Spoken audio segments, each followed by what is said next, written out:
You're going to sign this, or we'll make your life a living hell. My cousin Victor leaned across Aunt Ruth's kitchen table, his face inches from mine. Behind him, his sister Denise crossed her arms and smiled. They didn't know my phone was recording in my shirt pocket every word, every threat, every lie. 3 months later, that recording would play in a courtroom, and everything my cousins had schemed for would disappear in exactly 4 minutes and 37 seconds. But I'm getting ahead of myself.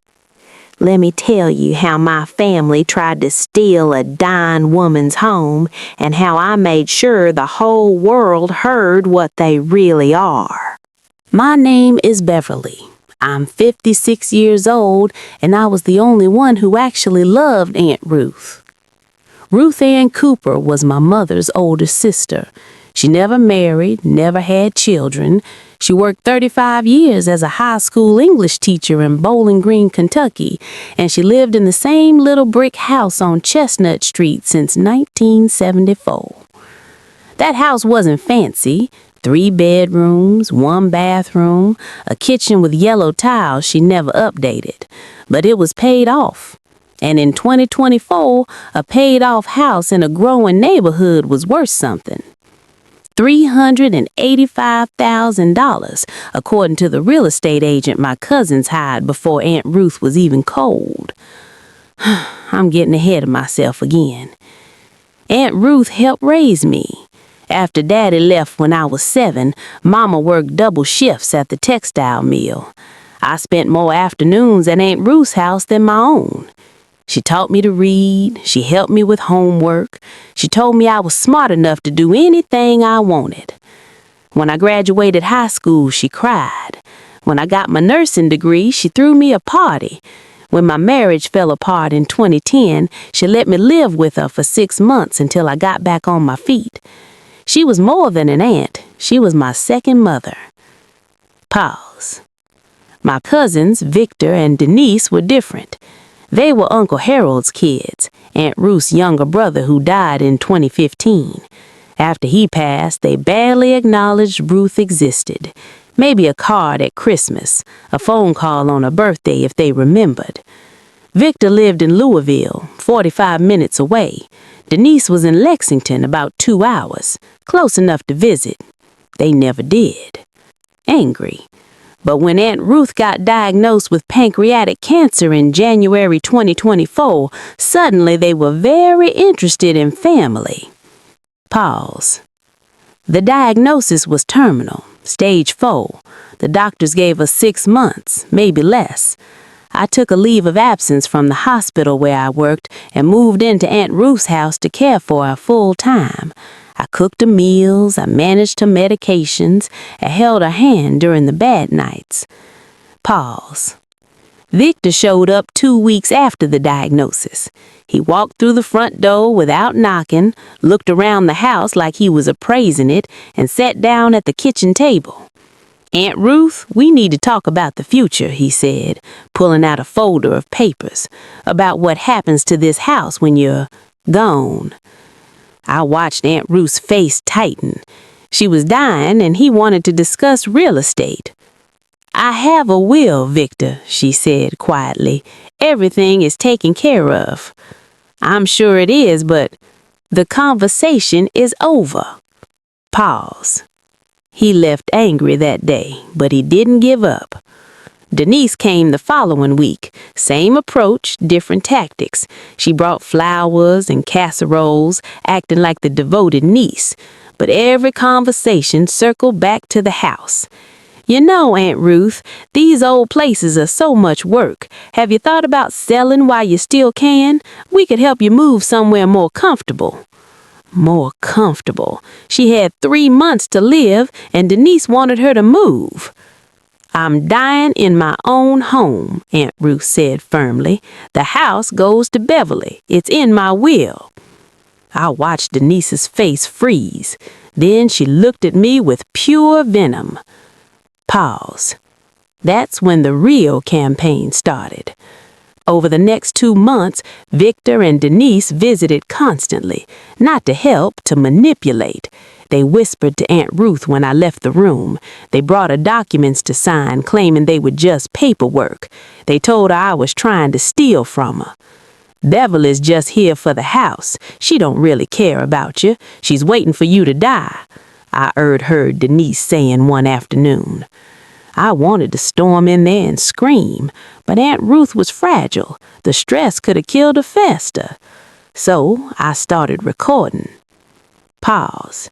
Every visit, every conversation, every lie. I didn't know if it was legal. I didn't care. I needed proof of what they were doing. And I got it. Aunt Ruth passed away on April 18th, 2024. She was 79 years old. I was holding her hand, reading her favorite poem, The Road Not Taken by Robert Frost. She always said that poem was about choosing your own path, even when it was harder. She took her last breath right as I read the final line. Victor and Denise didn't make it in time. They were stuck in traffic. The funeral was small. Aunt Ruth had outlived most of her friends. I gave the eulogy. I talked about her dedication to her students, her love of books, her kindness. Victor checked his phone during the service. Denise left early, claiming a headache. 2 weeks later, we met at the attorney's office for the reading of the will. Mr. Aldridge was an old man with kind eyes who'd handled Aunt Ruth's affairs for decades. He opened the folder and began reading. To my beloved niece, Beverly Ann Turner, I leave my home on Chestnut Street, all my savings, and my personal possessions. She has been my family in every way that matters. Victor's face turned red. To my nephew Victor and niece Denise, I leave $5,000 each. I hope it brings them happiness, since that seems to be all they care about. Denise actually gasped. This is ridiculous, Victor snarled. She wasn't competent. She had cancer. It affected her mind. Mr. Aldridge's voice was calm. This will was drafted and signed in December 2023, before the diagnosis. Your aunt was fully competent. We'll contest it, Denise snapped. We have evidence that Beverly manipulated her. We have witnesses. Mr. Aldridge looked at me. Is there anything you'd like to say, Miss Turner? I smiled. Actually, yes, I have evidence too. I pulled out my phone and connected it to the Bluetooth speaker I'd brought. What are you doing? Victor demanded. Playing some recordings. His face went pale. You can't record people without their consent. That's illegal. Kentucky is a one-party consent state, I said calmly. I was present for every recording. It's completely legal. Mr. Aldridge nodded. That's correct. I pressed play. The first recording was from February. Victor's voice filled the room, clear as day. Listen, Aunt Ruth, Beverly doesn't care about you. She's a vulture. She's just waiting for you to die so she can take everything. You need to change the will. Leave the house to family. Aunt Ruth's frail voice. Beverly is family. Real family. Blood family. Not some niece who showed up when she smelled money. Victor's face was gray. The second recording was Denise from March. Aunt Ruth, you're not thinking clearly. The medication is affecting your judgment. You should sign a power of attorney over to me. I'll make sure everything is handled properly. I don't want. It's for your own good. Beverly can't be trusted. She's been talking to lawyers behind your back. Denise's hands were shaking. The third recording was the worst, both of them at the kitchen table the day they threatened me. Victor's voice. You're going to sign this or we'll make your life a living hell. We'll drag this out in court for years. We'll tell everyone you abused a dying woman. By the time we're done, you won't have a reputation left." Denise, laughing. "And even if you win, you'll be bankrupt from legal fees. Just give us the house, Beverly. It's easier for everyone." The recording ended.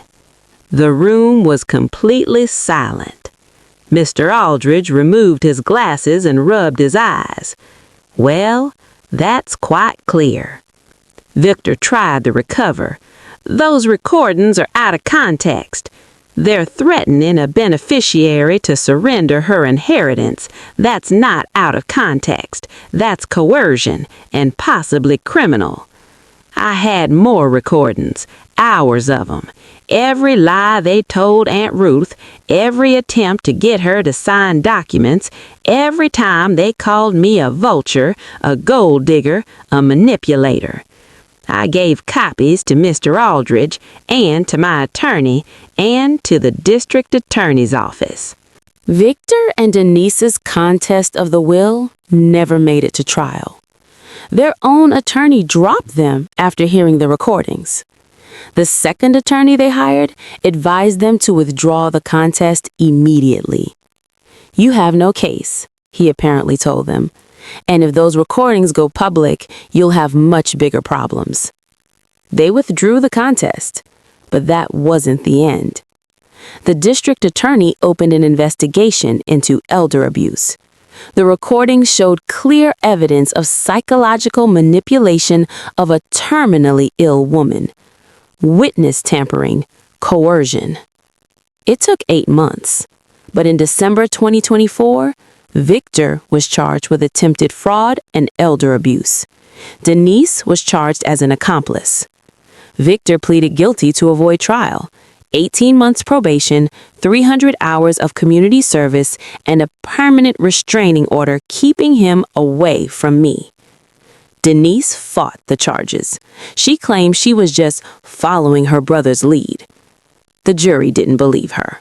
She got 2 years probation and mandatory counseling. But the real punishment was the publicity. The recordings were played in court. They became public record. The local newspaper ran the story. Relatives caught on tape threatening dying woman's caregiver. Flatly, Victor lost his job at the insurance company. Denise's husband filed for divorce. Everyone in Bowling Green knows what they did now. Everyone knows who they really are. Last month, Victor called me. I don't know how he got my new number. "Beverly, please, you've ruined my life. I lost everything. Can't we just put this behind us?" I let the silence stretch. Then I said, "You threatened to make my life a living hell. How does it feel?" I hung up and blocked the number. Calmly, I live in Aunt Ruth's house now, my house. I kept the yellow tile in the kitchen. I know it's dated. I know I should update it, but every time I look at it, I remember sitting at that table doing homework while Aunt Ruth graded papers. Some things are worth more than modern design. I turned her bedroom into a reading room, filled the shelves with her book collection, over 400 volumes, mostly poetry and classic literature. I sit in there on Sunday mornings with coffee and read.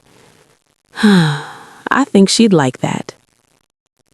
The $5,000 each that Victor and Denise were supposed to receive, they forfeited it when they contested the will and lost. It's part of Kentucky probate law.